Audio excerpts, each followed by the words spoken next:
สบายดีอาจารย์น้องสื่อถาวไทยเกิดบุพาสวรรค์เป็นนักศึกษาการแพทย์ปีหนึ่งจะมาสาธิตการหายสาหนักคนเจ็บซื้อถาวไม้บุพาสวรรค์อายุ16 ปีนอนอยู่ห้องเบอร์ 2เตียงเบอร์ 2ถามาในห้องหมอหย่อนมีภาวะอาการขาดน้ำตามการกินตัวแล้วต้องให้นำเกลือ NSS 0.9 ml ทาง IV สบายดีนี่แม่นอายไม้บุพาสวรรค์อายุ16 ปีแล้วเด้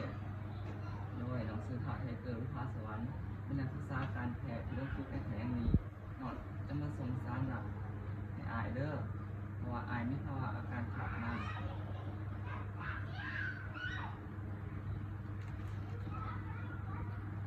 กวดเบิ่งน้ำเกลือที่จะให้ตรงกับชนิดที่แพทย์สั่งและเบิ่งวันเบิดอายุการตกตะกอนและปริมาณที่จะให้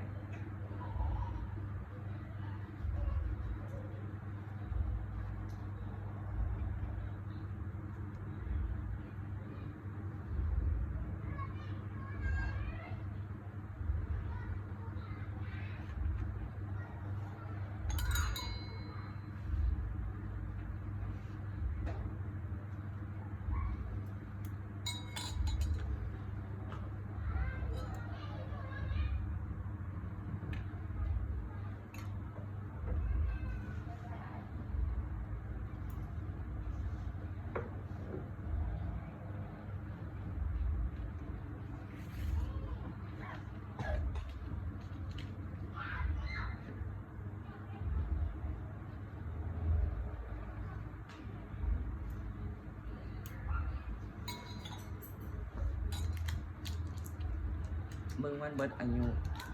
และซ่องไปอยู่ในสภาพใหม่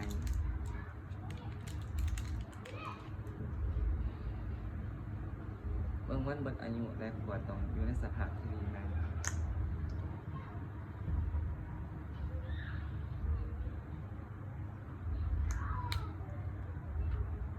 ได้แก้อย่างตี2 หา 3 อัน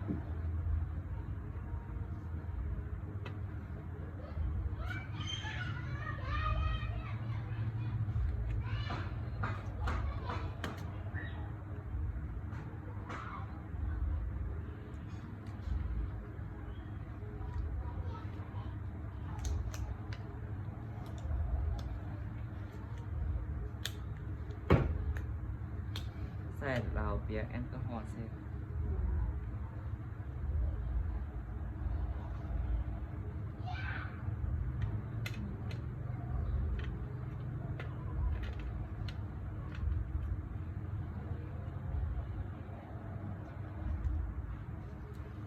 บีบน้ำเกลือลงกระบอกให้อยู่1/3ของกระบอกแล้วไล่อากาศออก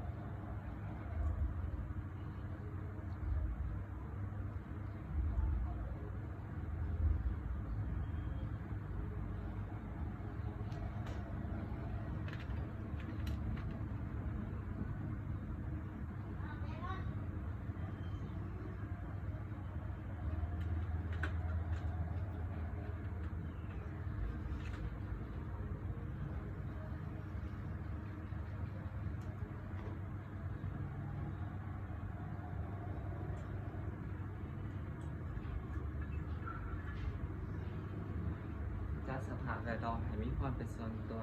และเปิดหลอดไฟให้แจ้ง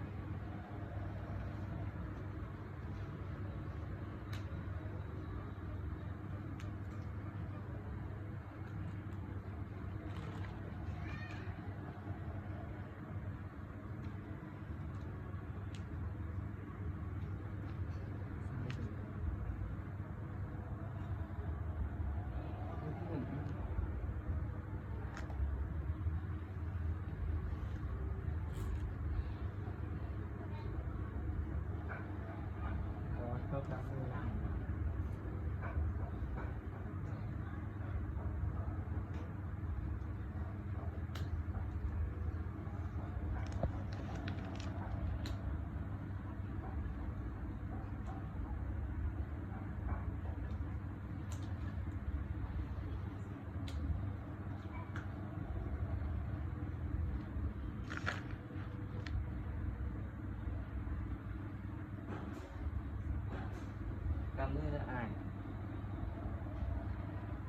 ส่สำลีเปียกแอลกอฮอล์สิ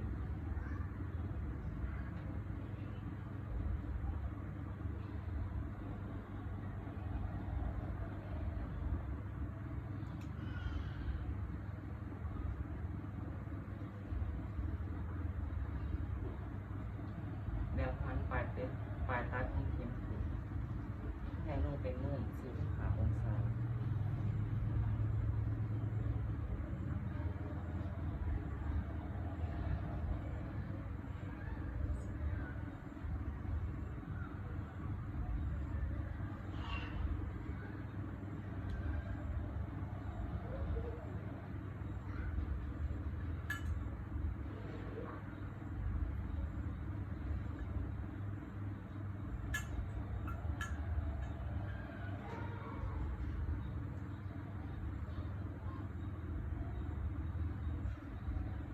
สายยาง ปรับอัตราการไหลของน้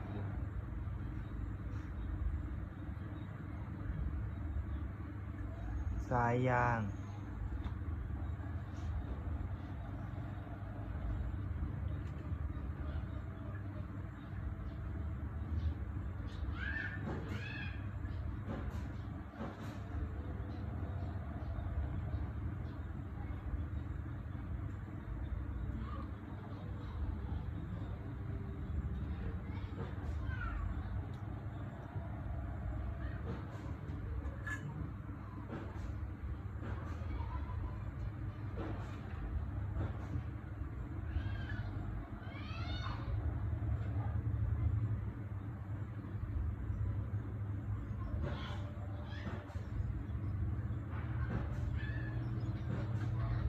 แล้วเด้ออาย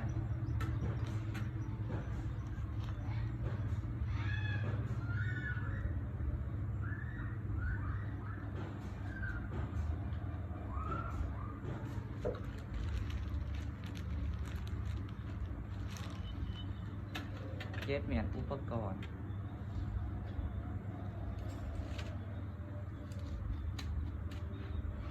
หนังนี่ตรงนั้น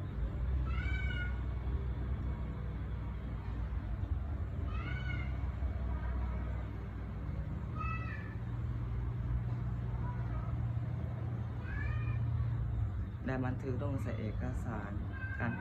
รปีกลัวว่าไหลหายน้ำเกลือไปแล้วและปริมาณเท่าไรสำหรับการสาธิตการหายสารน้ำของหนอกกระจกเพียงเท่านี้ขอบคุณ